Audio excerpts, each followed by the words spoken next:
Il est 6h moins le quart sur Europe 1. Votre invité ce matin, Alexandre, est Martin Garagnon, porte-parole du parti présidentiel Ensemble pour la République. Bonjour Martin Garagnon. Bonjour. Quasiment 2000 écoles fermées hier partout en France. Alors comme on ne peut plus empêcher le réchauffement, il faut bien s'y adapter. Or, nous ne sommes pas encore prêts. Alors, quand vous dites on ne peut plus empêcher le réchauffement climatique, permettez-moi quand même de modérer ce propos parce qu'on peut. Dans les décennies à venir. Voilà, c'est ça. C'est un travail au long cours et c'est tout aussi l'importance justement des mesures qui doivent être prises sur le long terme. On a vu malheureusement que c'était pas forcément le cas de certains calculs politiciens à l'Assemblée nationale. Quand on voit maintenant l'expression de certains votes sur des sujets fondamentaux, sur les enjeux climatiques. On a eu récemment encore le cas d'école à l'Assemblée de vote contre les ZFE, alors même si le texte pouvait être amélioré, etc. Mais enfin bon, on voit bien que les enjeux environnementaux ne sont plus la priorité d'un certain nombre de partis politiques. C'est regrettable. Le détricotage des mesures vertes d'Emmanuel Macron, en fait. Hein. Exactement. L'écologie, alors je vais répondre très concrètement à votre question, mais l'écologie n'est pas incompatible avec la croissance économique, n'est pas incompatible avec l'emploi, n'est pas incompatible aussi avec le bien-être. L'écologie, quand on l'aborde de manière non punitive exclusivement, c'est quelque chose d'utile à la société pour maintenant, pour tout de suite et pour le futur et pour nos enfants. On voit qu'effectivement on a des effets qui sont ravageurs à l'heure actuelle, donc on essaie de lutter contre ces effets-là, mais il faut aussi qu'on s'attaque aux causes et ça c'est un enjeu qui se joue sur plusieurs années, voire sur plusieurs générations. Mais dans l'immédiat, vous parlez de bien-être, 35 degrés dans les classes, forcément, il n'y a pas grand-chose d'autre à faire que de demander aux élèves de rester à la maison. C'est un vrai sujet et c'est malheureusement assez peu de choses par rapport à ce à quoi on s'expose si on ne fait rien, encore moins que ce qu'on fait à l'heure actuelle. Je rappelle, Martin Garagnon, vous êtes le porte-parole du parti présidentiel. On a entendu à Paris l'adjoint d'Anne Hidalgo au transport déplorer l'irresponsabilité et l'improvisation de l'État, pour le citer, dans la gestion de la canicule. Oui, enfin bon, venant de quelqu'un dont le bilan à la municipalité de Paris en matière d'écologie consiste à planter 2-3 arbres pour des millions d'euros sur des places minérales, excusez-moi, mais enfin bon, quand on voit ce qui est devenu, alors ça parlera davantage aux Parisiens, des places comme celle de la République ou encore bien d'autres, parce que les exemples malheureusement ne manquent pas à Paris. Je veux bien qu'on attaque l'État sur le manque de préparation, mais c'est un phénomène, il faut le rappeler aussi, qui n'est pas que franco-français. Quand vous voyez ce qui se passe en Espagne, en Italie à l'heure actuelle, c'est encore au-delà de ce qu'on vit en France.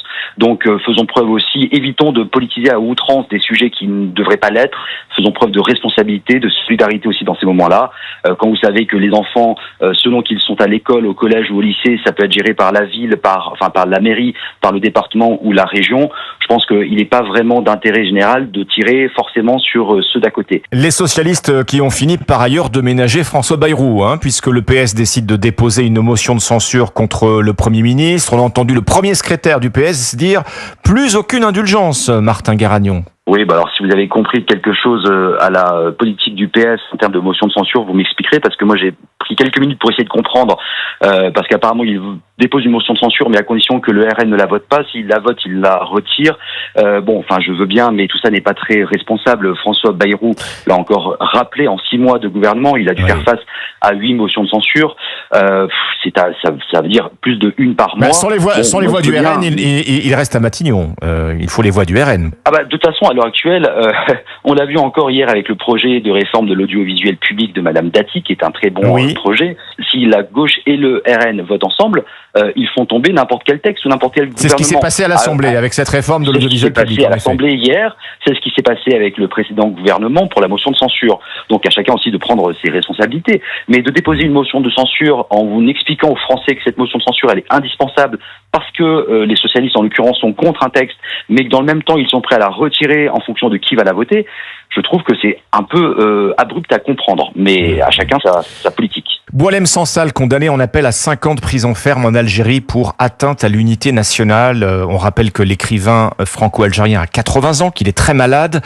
Votre réaction, Martin Garagnon? Je vous pose la question parce que la réaction jusqu'à la fixation de son sort judiciaire n'était pas très claire ou pas très ferme, en tout cas du côté du gouvernement du Quai d'Orsay jusqu'ici. Mais le gouvernement et notamment le Quai d'Orsay, vous avez raison de le rappeler, œuvre depuis des mois et des mois en coulisses, ainsi qu'un certain nombre de personnalités de la société civile pour obtenir une libération de Boualem Sansal. Boualem Sansal, notre priorité à tous, en tout cas ça devrait être celle que l'on partage unanimement, c'est sa libération sa remise en liberté et son retour en France. Que certains cherchent à politiser à outrance le sort de Boualem Sansal en disant le Quai d'Orsay ne fait rien, c'est une honte et ne se préoccupe pas du sort de ce grand écrivain est une chose. Néanmoins, ce verdict que vous venez d'énoncer est une honte, c'est un simulacre de justice. Il faudra quand même qu'on m'explique comment est-ce que cet homme de 80 ans qui est malade, qui est un grand écrivain, peut être un danger politique ou diplomatique pour un pays, pour un grand pays tel que peut l'être l'Algérie. Donc ça ne fait pas honneur à ce grand pays. Maintenant, il reste une voie, c'est la voie de la grâce présidentielle du président Tebboune. Dans quelques jours aura lieu la fête de l'indépendance de l'Algérie. Je pense que ce serait un beau symbole de la part du président Tebboune que de remettre en liberté Boualem Sansal sans condition. C'est ce que nous avons demandé, c'est ce que une majorité de députés appellent de leur vœu à l'Assemblée.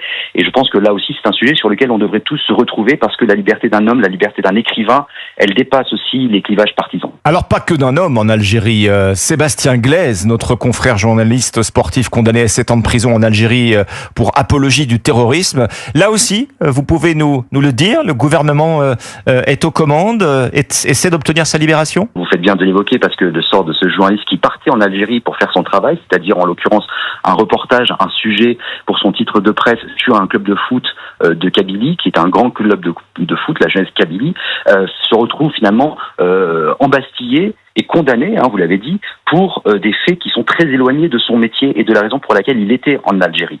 Donc on voit bien qu'il y a aussi une façon d'instrumentaliser la justice en Algérie à des fins qui ne sont pas celles de la justice, qui sont celles de la diplomatie et de la politique, du rapport de force avec la France.